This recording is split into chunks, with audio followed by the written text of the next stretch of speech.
to welcome, oh, never did get this technical stuff. There. I'd like to welcome everybody today, and in the next few hours, and this is I'm gonna have to talk kind of fast because I've got a lot of ground to cover here. What we're gonna do is examine music recording as seen from my viewpoint in the control room.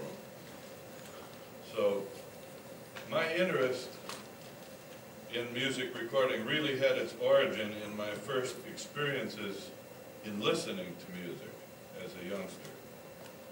And I think if I had to pinpoint one piece of music that really turned me on to music recording, it would have to be Debussy's La Mer.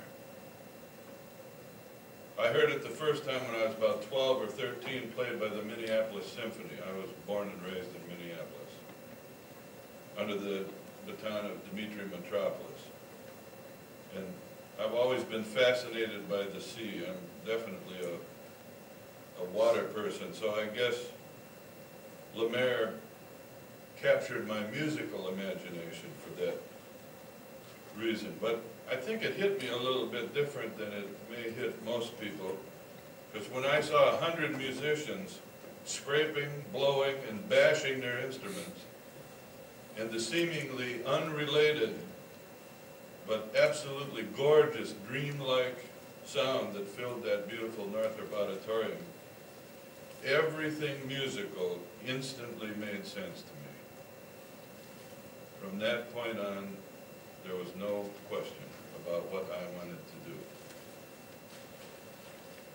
It wasn't long before I realized that the real wonder of music and music recording is that you can actually paint with sounds. From that moment on, I think I realized that as a person, or personally, I view the sounds in music in terms of color. In other words, when I hear sounds, they appear to me as colors or in shades of color in my mind's eye.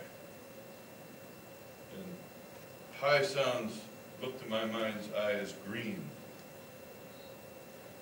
Extremely high sounds appear to me as silver. And bass sounds symbolize to me dark colors and shades, such as brown or black.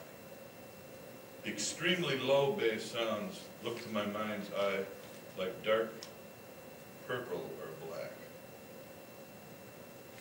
I also frequently, Quincy Jones and I, when we work together, you'll find us describing musical sounds in terms of food and taste.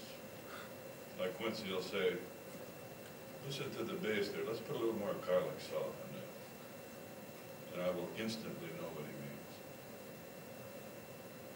I'll never forget a little incident that happened rather recently that illustrates this point. My wife and I were at the Grammys a couple of years back. Bette Midler came on stage about halfway through the show to sing "Wind Beneath My Wings."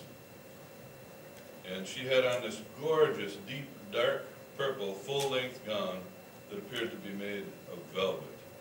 The instant I saw her dressed in that color, all I could think of was the bass sound of Man in the Mirror. I think my wife still thinks I'm a raving lunatic, but that Bette Midler's deep purple gown was the exact same color as the bass on Man in the Mirror.